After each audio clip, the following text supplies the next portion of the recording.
Adventurers, welcome back to the Elder Scrolls Lorecast. This is your host, Tom, or Robots. I'm here with Lotus as usual, and Lotus and I have been going through the main quest lines, or quest, I guess, lines plural, because it can branch. I guess that is right. Daggerfall has several lines. Yeah, so the main quest lines of Daggerfall, but we're taking a break. I'm going to give Lotus some extra time to get through the rest of his adventuring, because I know. I would really like to finish it before we finish it on the show. We'll see if I can manage to pull that off, because it has been a while in the making. Yeah. So I definitely want Lotus to be able to experience all of it so he can chime in like he normally does with all of his thoughts and things on it. So there is a lot of other stuff in Daggerfall. Daggerfall was the first game to do many of the things that we associate with the regular Elder Scrolls games, including the Dark Brotherhood. This is the first appearance of the Dark Bros. And I was like, hey, Lotus, why don't we talk about the Dark Brotherhood this week? Because it is surprisingly fleshed out for such an early game in the series. Right. The thing about Daggerfall, which is why I think it gets so much like just love even years and years later. It's kind of the first one. I mean, Arena's got its fans, obviously, but like Daggerfall is really to this day still the one that got so many people hooked on the series. Mm-hmm. And you know, it's gone a different direction. Everybody has their own favorite game and stuff like that. But Daggerfall has like so much to it. And what's more is so much has lingered into the series and evolved and stuff. But this is where it went from being like a kind of like an outline in a lot of ways to really kind of becoming what a lot of people know as Elder Scrolls things.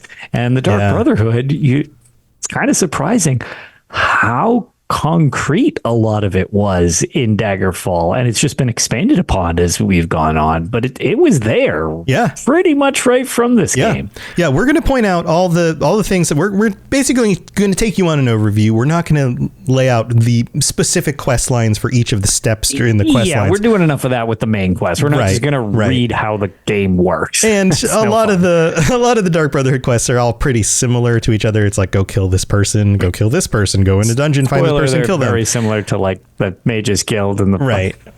So they're all very purely set programming parameter for quest, and you roll one of these. So they're really very what they call radiant questing. I think they called it in future games. Yeah, radiant questing. Something like that. Yeah, there's generated questing. Right, and there's a specific order of like the thing you're supposed to do, but then of course on some of them it's like, well, it's a random dungeon roll. It just picks this dungeon and puts the person in the dungeon. You have to go kill them.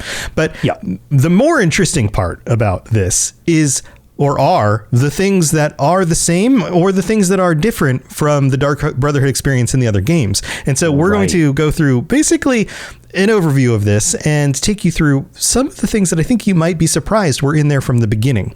So I think the first thing that we have to point out is, how do you join the Dark Brotherhood? And the solution to that is very simple. Lotus, how do you join the Dark Brotherhood in like Skyrim? So, you know, it's one of those things where a lot of times people unintentionally join the Dark Brotherhood when they turn to the life of the murder hobo. That's right. You're killing somebody that really might not have deserved a killing, and suddenly you're met with somebody. Right. So in Daggerfall, it's not just, oh, you murdered one innocent person, you're going to get visited at some point and then offered to join the group or whatever. No, you have to murder at least three citizens, or there's an alternate version here. You have to kill 15 town guards. Basically, you have to take out a small squad of town guards in order to join the Dark Brotherhood, which is kind of amazing. That number is very big. So, one, I think that makes you a serial killer in game. But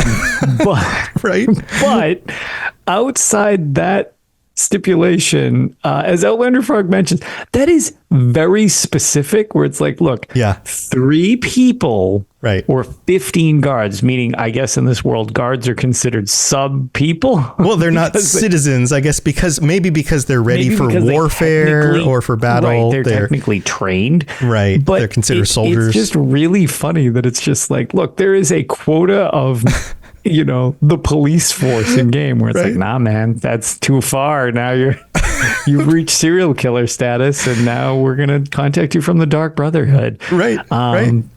I do appreciate they make you be a little more committed to it in this game, because I remember in Oblivion, I got my Dark Brotherhood invite just simply doing the Kvatch mission. Oh. Because the guards that are with you on the assault of the Oblivion portal. Yeah, the gate. Yeah, in Kvatch. Yeah, they're not the swiftest, and one of them ran in front of me, and I just like destroyed him, and I'm like, whoopsie. And they're basically like, well, that's murder. And I was like, well, I mean, we're in combat. Is it really murder at that point? It's friendly fire. It's accidental, but sure. So in this game, they really make sure you're committed to murder. Right. So you kill 3 regular citizens or 15 freaking guards, and then you wait 3 days. So you may not even have any sense of what triggered this when playing through it. And then you wait 3 days, and then you get this little message here. It says, a young street urchin presses a letter into your hand. As you attempt to question him, it becomes obvious that he is both deaf and mute. With a wave of frustration, you send him on his way. Or you get this. You feel a letter slip into your hand and hear the sound of footsteps scampering away. There is no other sign of the mysterious courier. It's like this surprise message just appears in your hand. Then you look at the letter and it says, player's name, which was Fredicus Maximus, was beautiful Fredicus Maximus. He's back. The Dark Brotherhood has been watching you. You have slain without sanction several times. You must now join us or be counted as our foe. Travel to random town in random region and see apothecary's name of that town, who will give you further instructions. A brother. This is your introduction to the Dark Brotherhood. So this is very ominous, because basically they are saying, you seem like a competitor. Either come work for us, or you're going to be on our list of people that we will murder. So yeah, pretty much. You either, at this point, once it's triggered, it becomes you are now with us or against us. There's no more ignoring us. Right. Whereas if you just aren't murdering people, it's just like, they're just in the background type of deal. Yeah. And you can follow through with this and then join the Dark Brotherhood and then go on like the initial quest and agree to it and then come back and say you did it and actually have done it. And then they're going to be happy with you. And then you continue on the quest lines with the Dark Brotherhood. Or you can either completely ignore them or fail or go back and say, like, before you were done, hey, I'm back. And then they're like, wait, you didn't finish the quest. And then they get all pissed off at you. And then they send assassins after you. And this is like a regular thing where like there's a dice roll to see if certain assassins will show up after certain periods of time in order to try to hunt you down. So that is kind of funny, because that's something that's more or less like it could happen once, where you kind of have like the cleansing thing. Like sometimes there's situations where, they need to deal with people going AWOL or doing their own thing. And, there's all these stipulations that happen. But one of the things that's supposed to happen is if you're an upstanding member of the Dark Brotherhood, you're not supposed to like be murdering other Dark Brotherhood members. It's like one of the only rules they have. Now, granted, it's broken all the time because these people are all psychopathic monsters. Like, you make an entire guild designed out of psychopaths, and spoiler alert, that probably they're going to go after each other too. But yeah, it's like, thank you. Yeah, the purification of the sanctuaries. It's like, that's like an edict to get rid of problems. Right. But for the most part, they're not supposed to be basically sending hits on each other. Well, get this. The first mission you go on is to kill a former member of the Dark Brotherhood who leaves the Dark Brotherhood. And and the quests that you go on after this are all sorts of like similar kinds of quests. Take out a freelancing assassin, execute a renegade mage on behalf of the Mages Guild because they weren't happy that the renegade mage left them. I mean, I'm not surprised. The Mages Guild in Daggerfall are a bunch of douchebags. They are not only incredibly mean, they're wicked rude. Yeah. You also have to execute a bard who composed a scandalous song about a local noble, and the nobles are pissed off about it. That's really funny. There's another one where you execute a member of the Mages Guild, not just somebody who left the Mages Guild. There's somebody who made a bad potion, gave people betroths. Right. There's another quest where you have to execute a knight who refused to protect a damsel. I guess that damsel was pretty pissed off. There's a number of these, but then there are some other ones where it's like, oh, go discover this thing or go perform a little minor side quest kind of thing. But they're not all just murder people, but most of them are. There are some other options other than just kill. Right. You even kill a high-ranking member of the Thieves Guild, right? Because we've got the Dark Brotherhood and the Thieves Guild, two of people's favorites. And there's some crossover here between these different guilds. And the final one is called the Veteran. And in this one, you have to execute a veteran of the War of Bettany. And this is kind of the top ranking quest. And in order to get through the different ranks, you have to level up in the guild. In order to level up in the guild, there are some very specific requirements. You remember the reputation system we talked about in the main quest line? Yep. Well, that works with this stuff too. Sure does. As you do different kinds of quests, you get different reputation, and then that plays into it. But with the Dark Brotherhood, because it's a guild, there are associated guild skills. And your ability to move up in title is dependent not just on your reputation with the guild, how much they like you, how much you've completed quests for them, but also what your highest and lowest skill rankings are in guild skill lines. So you have to work at least 2 different skills that assassins in the Brotherhood would have and get them to high enough levels for you to be able to hit a rank. So an example of this is to go from apprentice to journeyman. You have to go from 0 reputation because they don't know you yet. And you may even start negative depending on some of the other quests that you've done in the world. Yeah, because we had mentioned before that sometimes you'll get that situation where by increasing your rank from one group, another group will actually be displeased because they might be at odds type of deal. Right. So you could actually join the Dark Brotherhood and they're already like pissed at you. Right. And then you got to you have to do some extra things in order to raise your reputation back up. Right. To even get positive. To be on like speaking terms, even though you're in the guild. Right. So then you have to have a high skill and a low skill minimum amount. So your highest guild skill has to be at least 23, and your lowest guild skill has to at least be 5. So it's not super hard to do. But the skills are, and I'll go through the list here: archery, which makes sense, being able to shoot somebody from a distance; backstabbing, which was a skill in Daggerfall. You got bonuses to attacking people in the back. Yeah, you get free crits, I believe it is. It's like triple damage. 2.5 damage or triple damage, something like that. I get it sometimes just by sneaking around and poking things, just because it's a nightmare world. Right. And it kind of just speeds up some of the fights. And yeah, it does a decent chunk of damage usually. Right. So backstabbing, archery, backstabbing, climbing, critical strike, Daedric is just a skill line. Daedric. Yeah, I believe it's if I remember correctly, that's one of the languages. So like being able to speak Daedric must help. Speaking Daedric. It's because there's several different languages, and I'm pretty sure Daedric is one of the languages you can learn. Okay. Destruction magic. The use of the short blade, which makes sense for daggers, stabby things. Stealth and streetwise. Streetwise was a skill in Daggerfall. Yeah, streetwise was a skill. Yeah, climbing. I stand by the fact that they need to bring back in the series. Yeah, I think it would be cool. More climbing. Can you imagine like a Breath of the Wild kind of thing where you can kind of climb on anything, but you just have to get good enough to do it? Yeah, I was going to say, you just have terrible stamina to start with and fall off a lot. And then by the end, you can just Skyrim up the wall and stuff like that. Skyrim horse up a wall. Yeah, Skyrim horse up the wall. If your skill level gets high enough, they just program it into the game as a feature. Yeah.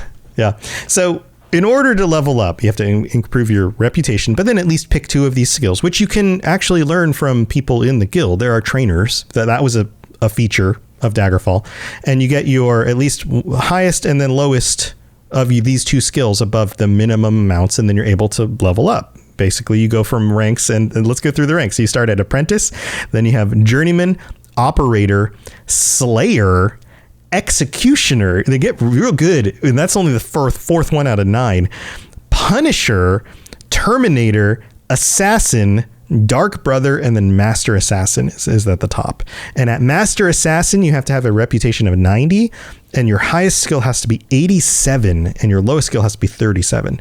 So if you're someone who's doing sneaky, stabby, shoot people in the back, I mean, that's already 3 of those skills. So yeah, I do find the rank names kind of funny compared to like this is one of the things that's definitely changed over time, where you have like the hand. So it's like you've got the, the ranks and stuff like that. And, you've got the 5 fingers that make up the hand, and it's got the listener. And that's kind of neat that they kind of like made a focus to it and stuff like that. Right. Yeah. I kind of played it out in a way that feels a little bit more visually interesting. Because you can imagine it in your head. Right. It's like a visual representation of like your ranks, which I think is very creative.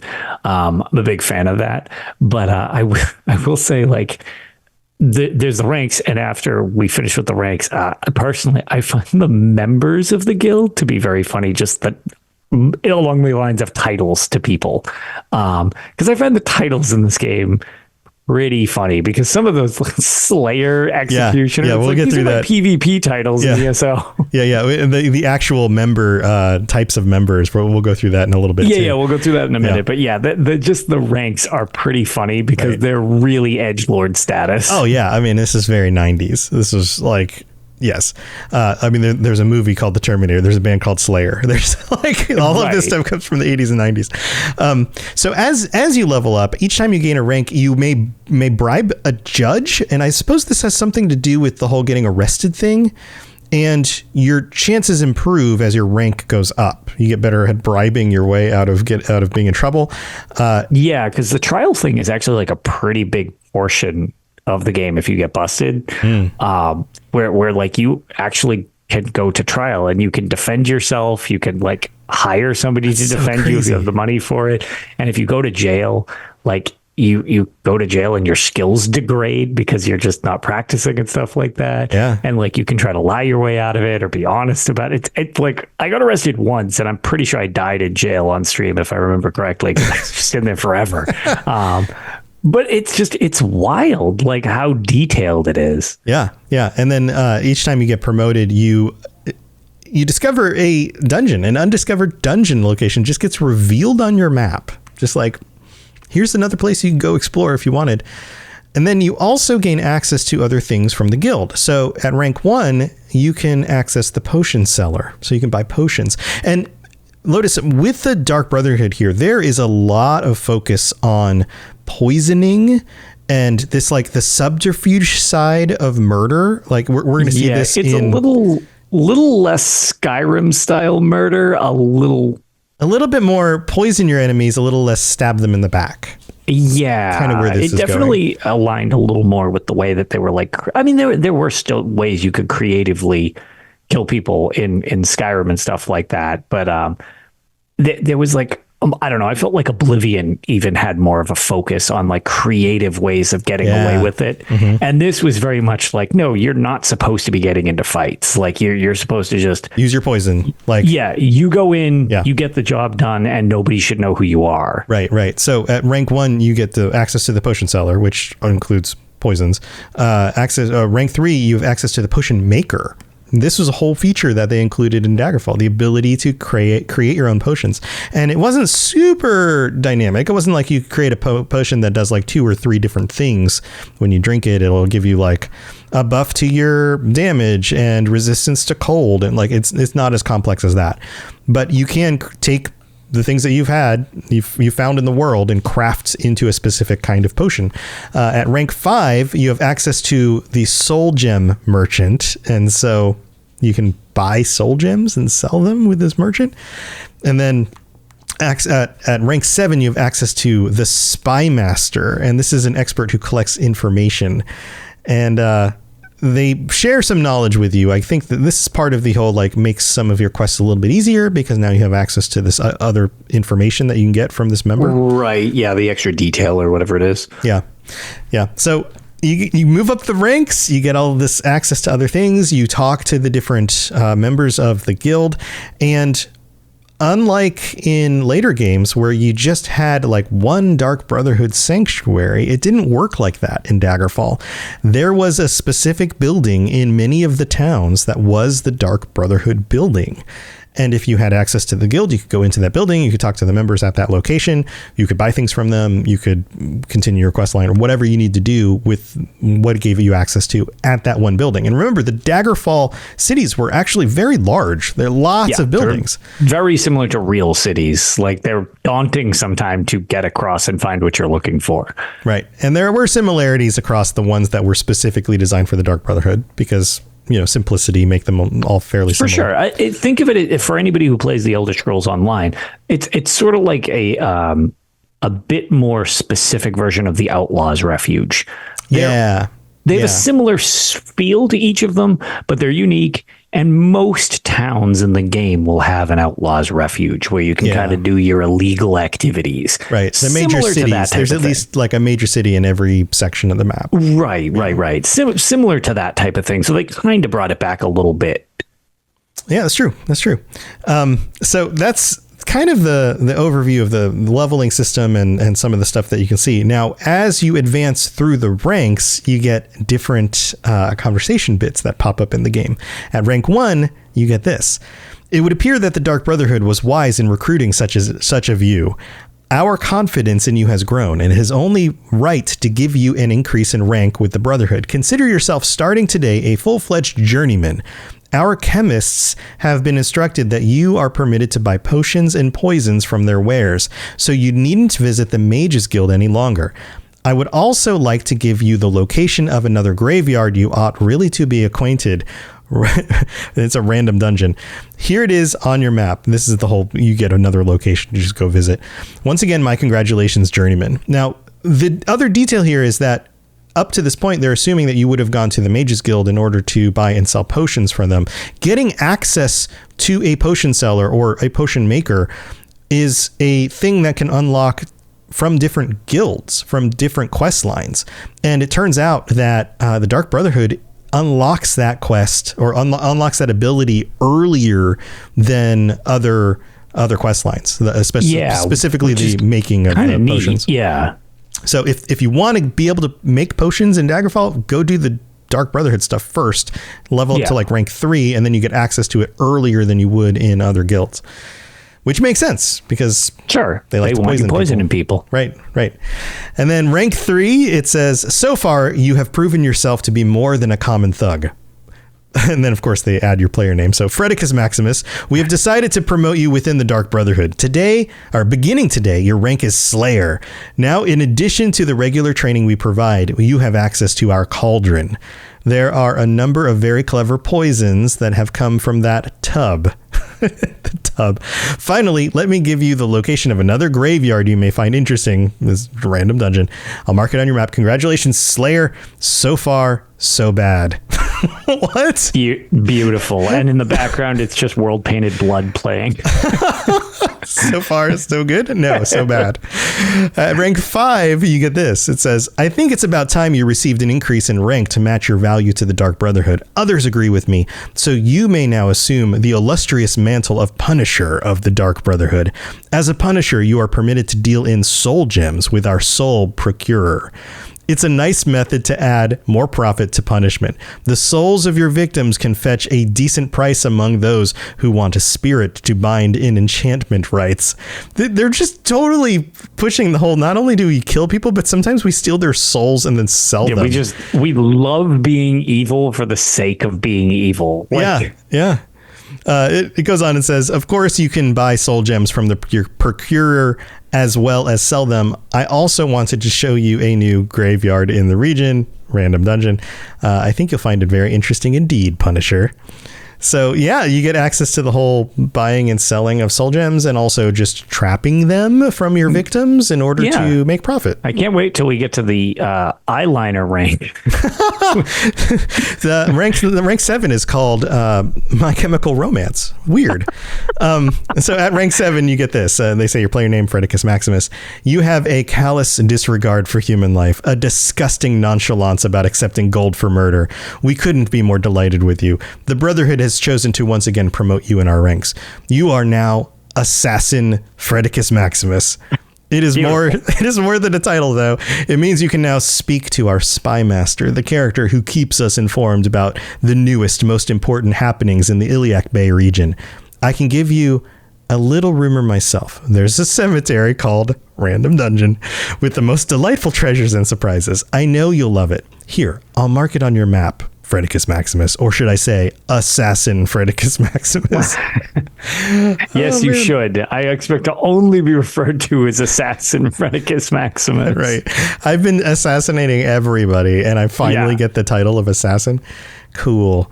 The other thing that's weird about this is when you do individual quests, we're used to games that are like, okay, go do this quest, go to this dungeon, go to this castle, wherever, kill this dude, come back, prove it, and we'll give you gold, maybe a fancy weapon, something. You get paid right there. Here's what you get. Most of these quests, you only get the items that were in the dungeon. There's no, you get back the benefit for completing the quests is the guild is happy with you. The adventure you just went on, yeah. Right. The guild is happy with you. Your status improves a little bit.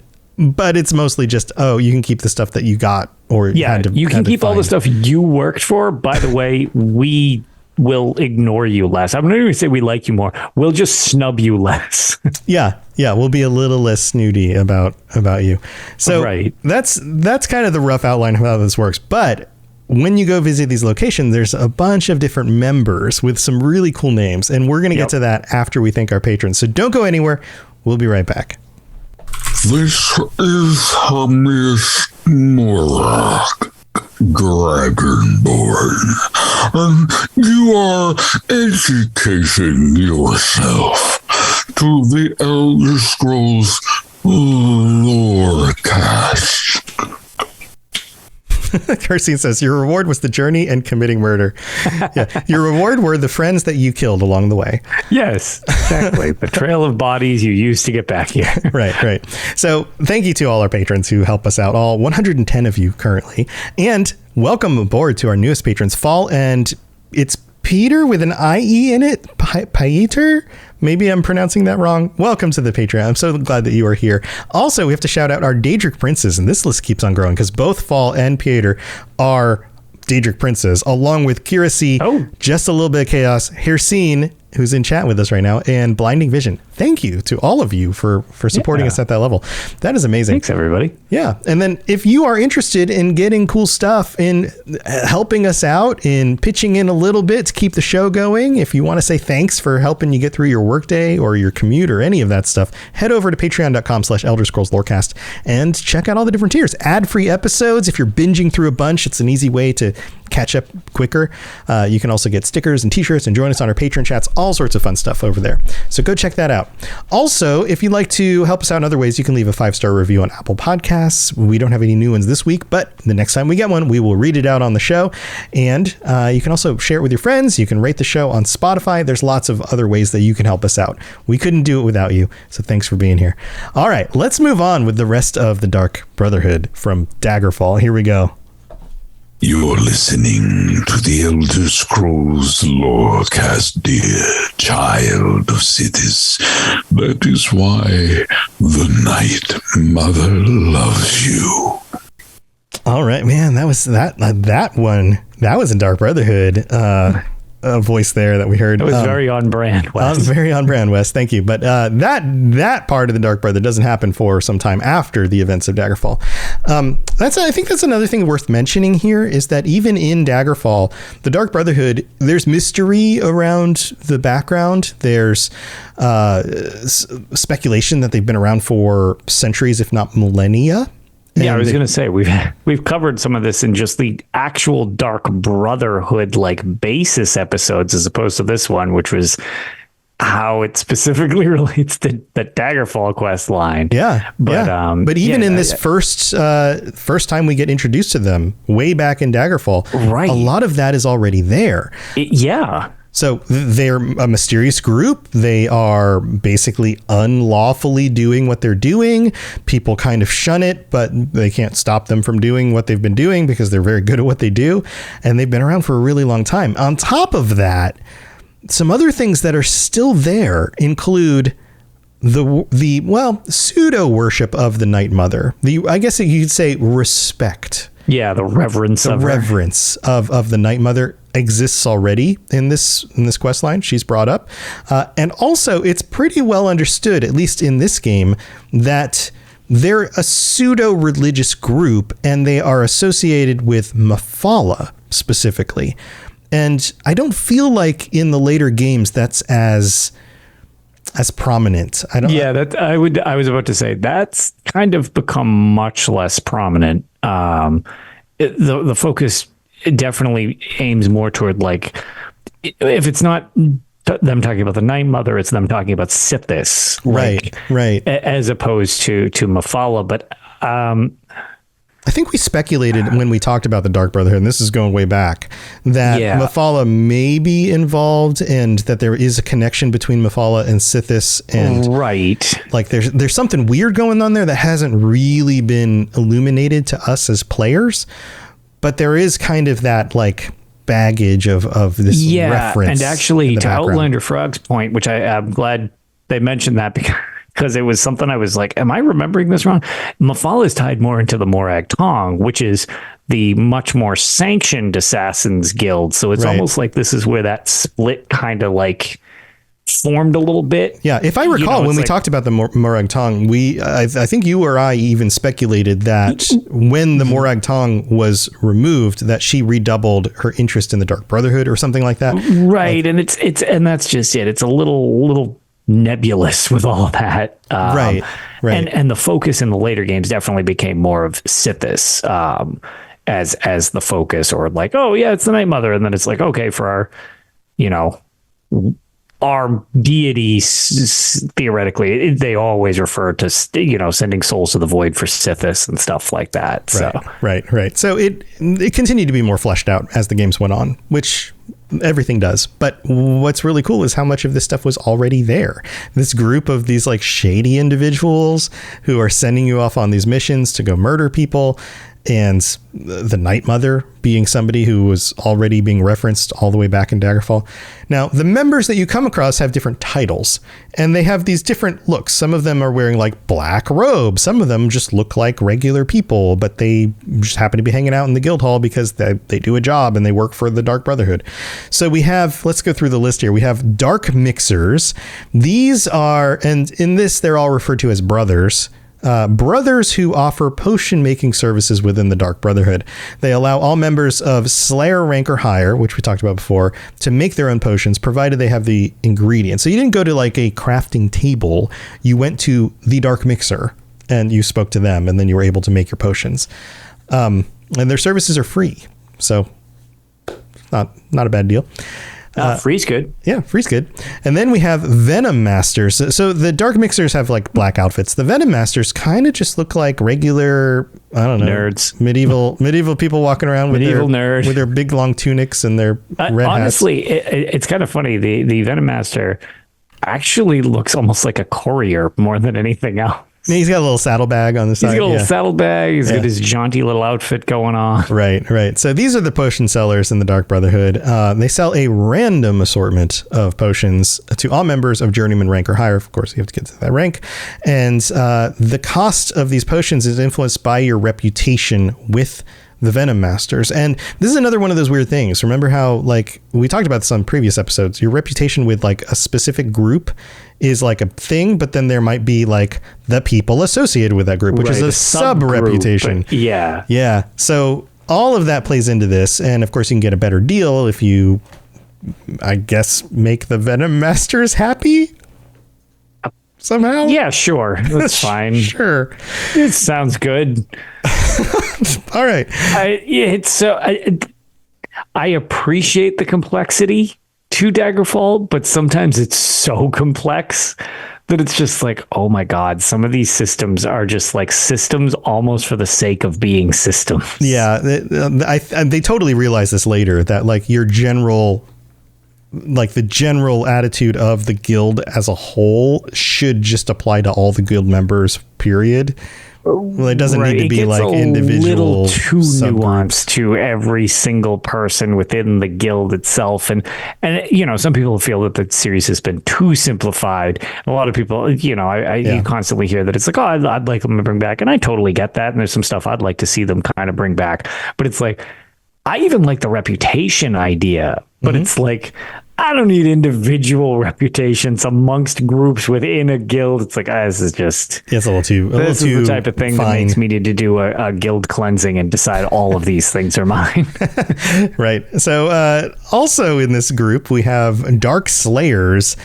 Lotus, how would you describe the Dark Slayers? What are they? It's just like... It literally, so for anybody who hasn't seen like my streams, or you can just look on the UESP for these, Mana Marco is just like the king edgelord, where it's just like this robe. You can't even see his face. It's just like dark, evil, like shadowed hood. No idea what's behind it. And then you have the Slayers who similar hood, super demonic, like, oh, look how cool I look, but I hide in the shadows. Also, I'm turbo ripped. Right. Yeah. They don't have shirts on. They're shirtless. Jacked. And they've got like, they're jacked. And then they've got like a big long cape and black pants, a black cape, black shoes. Everything's black except for like the frills around the edge of the hood and the robe, which are like a yellowy gold color. And then what appears to be maybe a chain that hangs down in front. I suppose it's a chain and not like a piece of fabric. So that was the thing, is I can't quite tell if it's a chain or if it's like one of those things, like if you ever see like it's like a drape, the way a priest has like a shawl. Yeah, exactly. Right. And it's got like the holy symbol like down the front on like the front shawl. It could be that. All the way down to the knees. Like it's a little weird. It's a little hard to tell because it is like pixelated graphics and the model looks pretty neat, but like total edgelord. Not entirely sure what that's supposed to represent in that situation. Right. So these are the Dark Slayers, and they offer contracts, which are the quests, to guild members. Usually the contracts they provide will not have any particular reward attached, right? You just have to get your treasure out of the dungeon, which we talked about before. Yeah. So I want to just jump down instead of going right to the next one because it just connects to this one. I don't know if did you see the Dark Trainers? Yeah, it's the same model, right? It's literally the same model. Right? The Dark Trainer. Let's jump to the Dark Trainer. They basically give you the trading services, and the training costs are independent of your character level. So it's basically like 100 gold per level to be trained. That's basically it. And I'm sorry, it's not independent. It's dependent on. Right. So the higher you level up, the more it costs you by 100 gold every time you level up higher. Right. To train in a skill, and of course they give you the ability to train in any of the guild skills, along with a few extra like running and swimming and dodging. I think those are the three that are not on both lists. Yeah. So you could train in those skills if you wanted to, but it's not going to help with your guild ranking. Right. And don't they have a cap as to how much you can train to? Yeah, like 50%, I think. 50%. I was going to say, I don't think they let you just like binge out and be like a superhero based solely on training. Right. But yeah, so I just thought it was funny that model's just straight up the exact same model. And I appreciate the photos used. Shout out to the people who chose the two photos on USP, because it's the same thing but slightly in a different position, so you can tell it's not the same picture. Not the same photo. Yeah, it's definitely a different person. But yeah, so we got two more, and the next one is called the Dark Binder. These are the people that sell the soul gems. This looks like a spooky old lady walking with a cane with like a robe or a shawl or something around her, and she's kind of like I don't know, kind of bent over looking, kind of witch-like without a witch hat.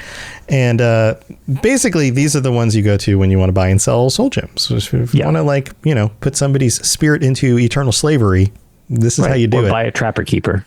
Yeah, and occasionally you may Trapper Keeper. Is that binders? Is that where you store your souls? Yep. Occasionally you may store my soul gems. So occasionally you may be lucky enough to find filled soul gems available for purchase, which is part of what she does. But it's kind of the randomness of the game, right? Like sometimes they're just not there. So too bad. Yeah, because their inventory. I don't know if there's offhand if there's a system to the way they roll, but it's like. The set inventory kind of rolls weird because I remember a lot of times when I was trying to buy supplies, it's like, I missed the thing I wanted and now it's not there type of deal. So right. I assume it's very similar. I've never bought soul gems in Daggerfall as of yet, but yeah. So remember we talked about once you hit assassin level, you hit max level, you get access to the spy masters. These are called dark plotters. They are the spy masters. This is them. And they basically provide information and rumors. They're another character you can talk to and you can get some more details because that's kind of how Daggerfall works, right? You walk into a town, you start asking people questions and they're like, yeah, I think maybe over there somewhere. And then you go over there and you look. This is an extension on that in my mind, except that I bet this information is a lot more beneficial than your average person on the street. I would think this information is a little better. I would imagine. Maybe a little more accurate. But it's the Dark Brotherhood, so maybe you can't trust everything. I guess you'll just have to find out.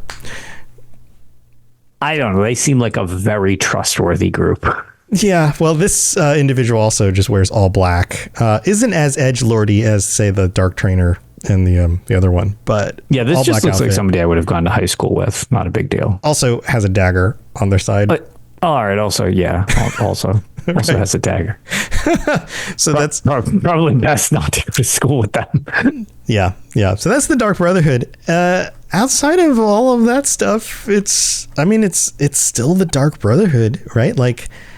There are more complicated bits that go into Daggerfall. This idea that they're an organization and they have connections to other organizations. So if you do a quest for another organization, it may affect your standing with the Dark Brotherhood, even though it's not directly connected. There's a little bit of that stuff going on. That's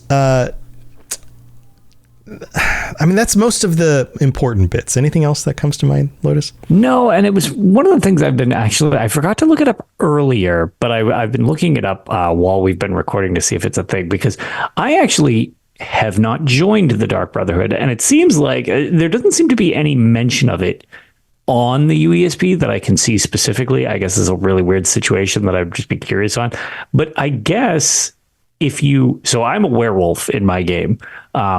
Not intentionally, it just happened, and I have been going with the I'm just going to play out how the game goes, and I ended up becoming a werewolf. And by being a werewolf in the series, you periodically need to feed, which, in other words, just beat the crap out of some innocent civilians once a moon cycle, and that counts. Okay, you fed, because otherwise you take a massive health reduction. It's crazy.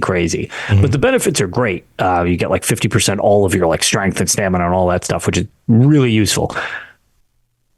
I have punched many a town person to death for feeding, and it actually doesn't seem like it triggers the Dark Brotherhood thing. It doesn't. Maybe because you're already a werewolf. Right, because you have to do it in werewolf form, because this little claw comes out on your screen instead of it'd be your fist in a first-person shooter or sword. You're not just a person killing someone else. You are now a werewolf. So I wonder if it attributes the murder to the werewolf form rather than your character, because I've definitely fed way more times than that, or it counts as a feeding instead, maybe instead of a murder. Well, there are some things in Daggerfall where if you do certain things, it automatically cuts you off from other parts of the game. So maybe being a werewolf means tons of ways to fail at Daggerfall. Right. So maybe either being a werewolf means that you can't join the guild and it completely cuts that off. I never thought of that. I believe I read, in doing the research for this, I came across, and this is just in my brain, so correct me if I'm wrong, but I believe if once you are in the guild, you become a vampire,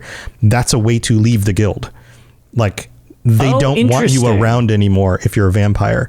In fact, they will continue, just like turning it down at the beginning, they might come after you and hunt you. So yeah, maybe I don't know. This is maybe a weird loophole type of thing. It might. It's like, I wonder if that plays into it, like if you are already in the guild and you become a werewolf, maybe. Well, that it's funny because like I didn't really think of it until we like started the show. I was like, hey, is that a thing? Like, wait a minute, like I kill lots of civilians because I need to do it to stay alive. Yeah, yeah, and it's tough with these old games. My note from unless they hand it to me, you get a lot of notes like what we referred to earlier when like the kid comes up and places the note in your hand type of deal. That's like a word feature. Like it's literally just like a description of what happens, like what you literally read. That's the message you get in the middle of your screen. You don't physically see that happen, right? Because a lot of this back then was kind of like, we're going to tell you what happened because we can't animate it on your screen right now. Exactly. Right. So I almost wonder, it makes me want to check. My guess is that it didn't actually happen, but I'm kind of curious. Have I had this note this whole time and I've just never read it? Because I get handed a lot of random stuff. Yeah, it's tricky with these old games because like if you or I wanted to test this stuff out, it would take a lot of time for us to be able to do that. It's not like just jumping into Skyrim and then using console commands to like force a situation to happen and load a save that you happen to have that was good enough. Like that's pretty easy to test that stuff out. And on top of it, games like Skyrim have tons of content up on the internet. So if you wanted to look up something like that, you could probably find a video somewhere where somebody's talking about like, hey, check this out. If you are a werewolf and you try to do the Dark Brotherhood, they don't let you in. Like, that stuff's pretty clear with the modern games. You go back to Daggerfall, it's hard to find information about this stuff, and it's even harder to test it out because of how obtuse the game is. And Daggerfall's one of the more like well-known ones. You go to Arena, there's even less of a following, or more abstract games. And there was no internet. I mean, there was internet back then, but not like there is today. There was barely internet because that's when UESP literally claimed the stake as one of the first websites. Yeah. So if you know more about this stuff, let us know. But if you have any specific insight on that one, because I actually don't have an answer to that. So if anybody does know specifically, I would be curious to know the answer to that. And the other piece of this is that the game has a lot of bugs in it. Like these early games were pushed out very quickly.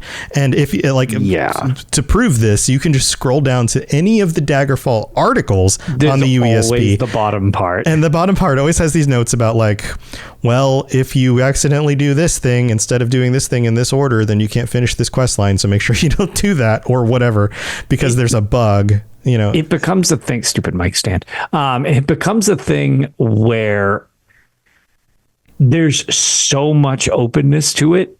It also becomes, it's why I've always like kind of cut these games some degree of slack because I'm allowed to do so much. Yeah. As somebody who briefly did beta testing way back in the day type of thing, you kind of have to prioritize bugs and things like that. And you need to be able to recreate them. And some of these are totally recreatable, of course, but it's just, the amount of openness provides just so many, no exaggeration, in many cases, billions of scenarios where it's like, well, okay, you happen to go into this dungeon and it was on this day and you had 37 watermelons in your cart, which caused this error. Yeah. And it's like, nobody thought to test carrying 37 watermelons into this dungeon because that didn't seem like a thing anyone would do. But guess what? Someone did it. And it's like, oh, well, no, it's a full moon and it causes this to happen and the dungeon explodes and the game ends. And it's like, there's not any reasonable way to test something like that. That's true. And it comes as a result of the procedural generation as well as just the literal size and scope of the game itself. Yep. It's I don't know. We talked in our last episode what we want for like Elder Scrolls 6 and the key parts of these games that really make them feel Elder Scrolls. And I'm with you. If you give me more systems and more openness and make the world feel more responsive and allow me to craft what feels like a truly unique story for my playthrough, then I'm okay with bugs, or I'm okay with some amount of bugs. As long as they're not like obviously, my only problem is when they are game breaking and not to be rude, but sometimes some pretty obvious ones occasionally get through, and just based on how beta testing works, it kind of, or I guess beta testing is now a way to sell pre-orders, so we'll call it QA testing. But like, you know, there's priorities to things, so sometimes they don't get matched. But the one that I always had a huge problem with, where I was like, there's no way this was not known, was selling your Thieves Guild armor back to a Thieves Guild fence and needing to upgrade that armor in order to rank up in the guild. Oh yeah. That feels a little... So if you sell the armor, because you could have better armor, which I did at the time, if you sell that armor to a fence and you need to upgrade, the fences no longer talk to you till you upgrade. Right, so you're just stuck. It creates you literally can't buy your armor back, so you get in a loop of just you can't progress. This storyline is dead. And I'm like, what a stupid way of having that, because it totally happened to me and I was furious. And I'm like, okay, that's not that out of the realm of possibility. Like, there's no way I can be the only one that thought of that. And back in the day with Skyrim, you looked at the forums, because like GameFAQs was like the forums, and it was everybody, like so many people had done that. And I'm like, this one had to have been known. Like, there's no way. Right. Somebody tested this one. Come on. Right. But it didn't make the priority list, probably, of like, okay, if you go into this shop at noon, a mammoth spawns and crushes everybody. Right. Like, okay, well, that one's still higher priority. Right. Or like, 10% of the people couldn't get out of Helgen at the beginning because of some loop that kept the door from opening or something. Kicked. Yeah. Exactly. Like, so that's clearly a more important one to fix. But game design is tough. It's complicated. If you ever really want a glimpse of how to do game design, try writing a choose your own adventure story. Yes. Try just write a choose your own adventure story. And make it work. and give yourself, like, for every page, when you get to the bottom of the page, give somebody a decision, like do this or do that, and you'll quickly find how exponential that becomes in the number of extra pages you have to create over and over and over and over again. And then working that into a game scenario is even more complex. So it is kind of amazing that we do have what we have here. But it all goes back to Daggerfall, and at least in the Dark Brotherhood sense, to this guild right here. So there you go. That's where we're at. Yeah. This is the original formation of it to something that's one of the biggest staples in the series nowadays. Yeah. It's cool. It's cool. Well, thanks for being here, everybody. Thank you for joining us for the live stream. And Lotus, do you have anything else you want to share before we head out? We're probably going to be recording an episode of the UESP's Tales of Tamriel this weekend to discuss all the Gold Road that's launched on PC. I'm still patiently waiting for it on console. And it was funny. I actually remember this time, but the Lord of the Random Page is in chat with us like usual here, scenes. So the only other thing that I would actually say other than that, if you want to check out all of that stuff, is should we kick off our random page before we have our outro? We can do that. All right, you ready for this one? I am. I love how everybody in chat now is so excited for the random page. This was a great idea, page. Tom. Yeah, this is fun. All right, so Random Page gave us this is from Elder Scrolls Online. This is a book. It is called Wanted, Terver Sadri. This is just like a wanted poster. Is it one of the gold? Is it from ESO? Yeah, it's from ESO. It says wanted Terver Sadri, a wanted notice for a fugitive. Terver Sadri is wanted for the murder of Master Salos of House Salos. He is considered an armed menace. Terver Sadri was last seen in Eastern Deshan. Any information onto the whereabouts of Terver Sadri should be given to Nervina Salos. There you go. And you can find it in Mournhold or other places in Mournhold. It's just two different. I was going to say, I'm pretty sure if you go to like the crafting area by the Way Shrine, I'm pretty sure that's what do you call it? It's on like the board. And yes, I was going to say Terver is from Darkshade Caverns 1. Excellent pull, Outlander Frog. Wow. It's actually, it's pretty cool. Honestly, that is perfect for the Dark Brotherhood episode. It was like it was meant to be. Because the random gods knew. Kill him. They knew. The random gods. They knew it. Mephala. We'll just have to thank Mephala and the Night Mother. But anyway, sorry. This came up while we were doing our little outro thing. But anything else you want to share?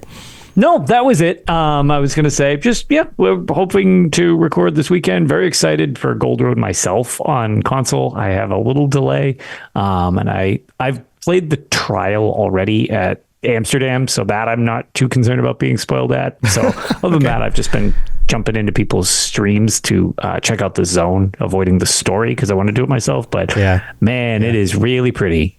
Yeah, I've played a few hours of it so far. I did I did the preliminary quest. I did the first few steps of the main quest.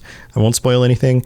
There's this whole script thing that allows you to do the whole, magic crafting thing that's in the scribing system. I'm very excited to get my hands on. Yeah, so that's a whole series of quests, and the lore in it is actually pretty cool. It takes you lots of different places. It's a little grindy, but it's not bad. It's entertaining. The characters are interesting.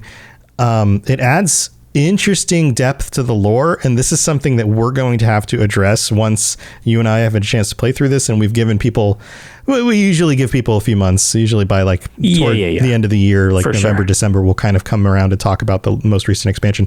But there are some significant updates to how we may want to perceive the lore, and even some theories around things like the tower themes, like the theories. And interesting. They're introducing a Daedric prince who was supposedly removed from reality back into reality. She's the Prince of Paths, and that has to do with the way reality works. And so this touches on a lot of the things that people have been debating for 20 years now. So we were going to have to come back around and address some of how this affects things, which is exciting. That's super fun. I was going to say, brace for impact, lore nerds. Yeah. And don't get too upset if it's like, oh, it's changing your headcanon. Guess what? That's headcanon's headcanon for a reason, because it hasn't been confirmed in a game yet. So that's exciting to get confirmation. We shouldn't feel like, oh, that's not what I think the lore should be. We should be like, oh, well, that's what they say the lore is. So let's continue and move on with that and ask new questions, because I'm even more excited about it now. Yeah, so I'll grow my neck beard strong for that episode. I'll shave by my December. Beard. This part's all going to be clean shaven. We're just going to be beards from the neck down, just right here. It's going to be amazing. We're going to be the most handsome men in America. Anyway, glad that you're all here. Thanks for being here. If you want to check out the rest of my stuff, robotsradio.net for all the other shows that I do. Follow Lorecast, the Lord of the Rings Lorecast, a bunch of other things from other creators and other shows that I do as well. So go check that stuff out. And thanks for being here, everybody. We'll see you next time. Stay safe out there, and try not to piss off the Dark Brotherhood, or even get invited to join them and then turn them down. Getting invited could also be pissing them off. That would be, both of those would be bad. So stay safe. See you next time. Bye, everyone. Bye. Thanks for tuning in to the Elder Scrolls Lorecast. Check out robotsradio.net for more podcasts just like this, and join us on the Robots Radio Discord. Be part of a community of over 5,000 people who are excited about video games and so much more. Robots Radio. Games, lore, stories, community. Just press play.